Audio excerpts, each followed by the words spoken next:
عن أبي هريرة رضي الله عنه قال قال رسول الله صلى الله عليه وسلم إذا اتخذ الخير دبلا আল্লাহ হাবিব সাল্লাল্লাহু আলাইহি ওয়াসাল্লাম বলেন, মানুষ যখন যুদ্ধলব্ধ সম্পদ অথবা সরকারি সম্পদকে নিজের সম্পদ মনে করবে, সরকারি মালকে নিজের সম্পদ বলে মনে করবে, ওয়াল আমানাতু মাগনামান, আমানতকে গনিমতের মাল মনে করবে। আল্লাহ হাবিব সাল্লাল্লাহু আলাইহি ওয়াসাল্লাম বলেন, ওয়াল আমানাতু মাগনামান ওয়াস যাকাতু মাগরামান, যাকাত আদায় করাকে জরিমানা মনে করবে। ওয়াতুল্লিমাল গায়রিদ দ্বীন, আর দিন শিক্ষার উদ্দেশ্য ছাড়া ভিন্ন উদ্দেশ্যে দিন শিখবে। ওয়াতাআ রাজুলু ইমরাতাহু, আর পুরুষ তার স্ত্রীর আনুগত্য করবে। ওয়াআতা উম্মাহু, আল্লাহ হাবিব সাল্লাল্লাহু আলাইহি ওয়াসাল্লাম বলেন, পুরুষ তার স্ত্রীর আনুগত্য করবে। ওয়াআতা উম্মাহু, মাকে দূরে ঠেলে দেবে। ওয়াআদনা সাদিকাহু, বন্ধুকে কাছে টেনে নেবে। ওয়াআকসা আবাহু, আর বাবাকে দূরে ঠেলে দেবে। নাউযুবিল্লাহ। কিয়ামতের আগে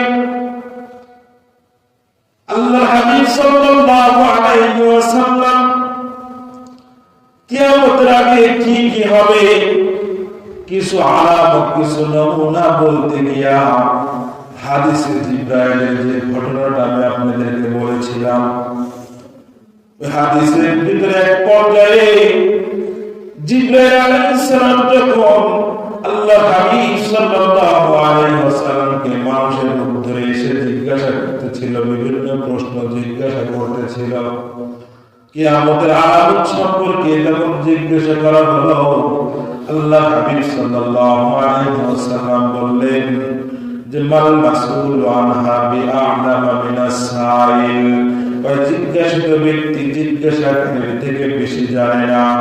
এর অর্থ হলো, তুমি যতটুকু জানো তুমি যেমন কিছুই জানো না, আমিও তেমন কিছুই জানি না। কিয়ামতের সংঘটিত হওয়ার জ্ঞান একমাত্র আল্লাহর কাছে। সুবহানাল্লাহ। তো তখন জিবরাইল আলাইহিস সালাম কিছু আলামত নিদর্শন সম্পর্কে জানতে চাইলেন। জিবরাইল আলাইহিস সালাম তখন আল্লাহ রাসূল সাল্লাল্লাহু আলাইহি ওয়াসাল্লাম বিভিন্ন আলামত বললেন। এর মধ্যে একটা আলামত হলো, মানুষের অট্টালিকা নির্মাণ করবে, বড় বড় দালান কোঠা নির্মাণের প্রতিযোগিতা করবে, একজনের সাথে আরেকজনের বিল্ডিং নির্মাণের ক্ষেত্রে প্রতিযোগিতা করবে। বলেন তো দেখি, এমন প্রতিযোগিতা আমাদের এলাকায় আছে না? কোন মানুষের যদি একতলা থাকে, পার্শ্ববর্তী প্রতিবেশী সে চেষ্টা করে তার থেকে আরো বড় বড় বিল্ডিং করার জন্য, ঠিক কিনা? কেউ যদি তার ভিটাটা একটু উঁচা করে দেয়, কারণ ভিটাটা যদি একটু উঁচা করে দেয়, পার্শ্ববর্তী প্রতিবেশী সে চেষ্টা করে তার ভিটার থেকে যেন আমার ভিটাটা আরো বেশি উঁচা হয়, ঠিক কিনা ভাইরা আমার? আল্লাহ হাবিব বলেন, উম্মতেরা শুনো, পার্শ্ববর্তী ওয়াল দেওয়ার সময়, পার্শ্ববর্তী বেড়া, পার্শ্ববর্তী বিল্ডিং দেওয়ার সময় তোমার সমস্ত বেদনাকে খেয়াল রাখার দরকার। তোমার বেড়ার কারণে, তোমার ওয়ালের কারণে যেন তোমার প্রতিবেশীর আলো রোদ বাতাসের কোনো যেন সমস্যা না হয়, ঠিক কিনা বলেন? অথচ প্রতিবেশীরাই সব থেকে বেশি ক্ষতি করে, ঠিক কিনা ভাই? আল্লাহ হাবিব সাল্লাল্লাহু আলাইহি ওয়াসাল্লাম প্রতিবেশীদের হক বর্ণনা করেছেন।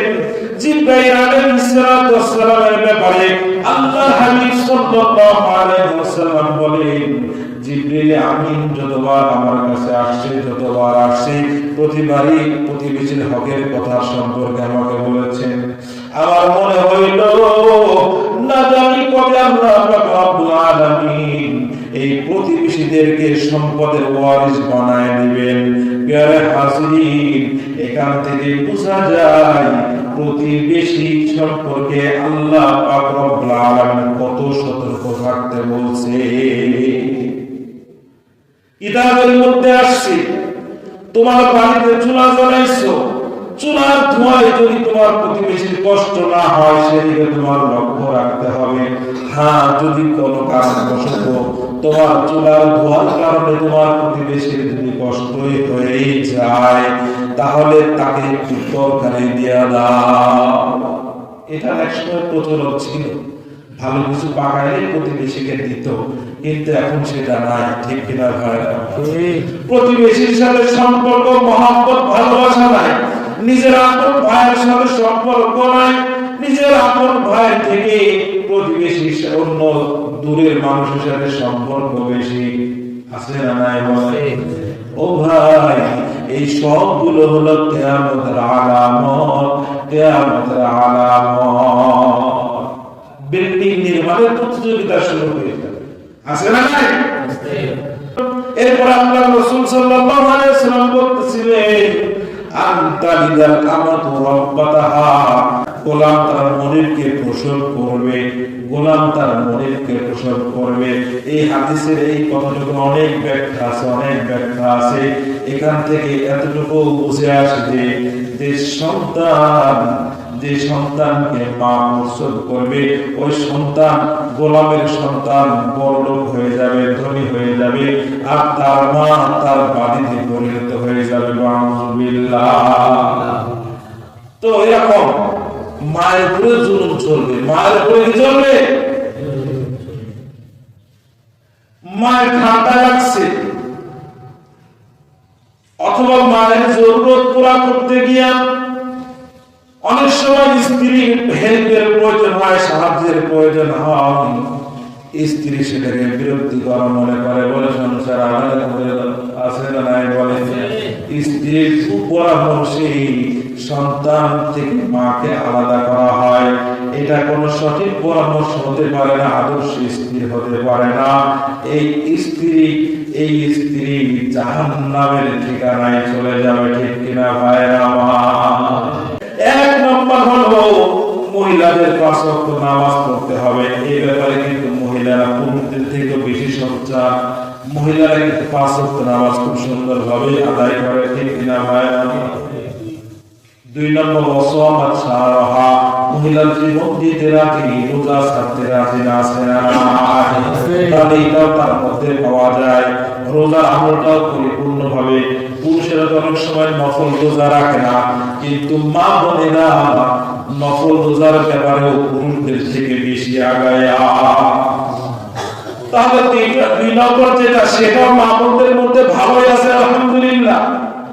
3 নম্বর লজ্জাস্থানের হেফাজত করতে হবে। 4 নম্বর স্বামীর আনুগত্য করতে হবে। স্বামীর আনুগত্যের অভাব সমাজের মধ্যে দেখা দিয়েছে ভাইরা আমার। স্বামী বলে ডানে, স্ত্রী চলে বামে, স্বামী বলে এটা না, স্ত্রী বলে ওইটাই হবে। এরকম সমস্যা প্রত্যেক ঘরে ঘরে আসে না?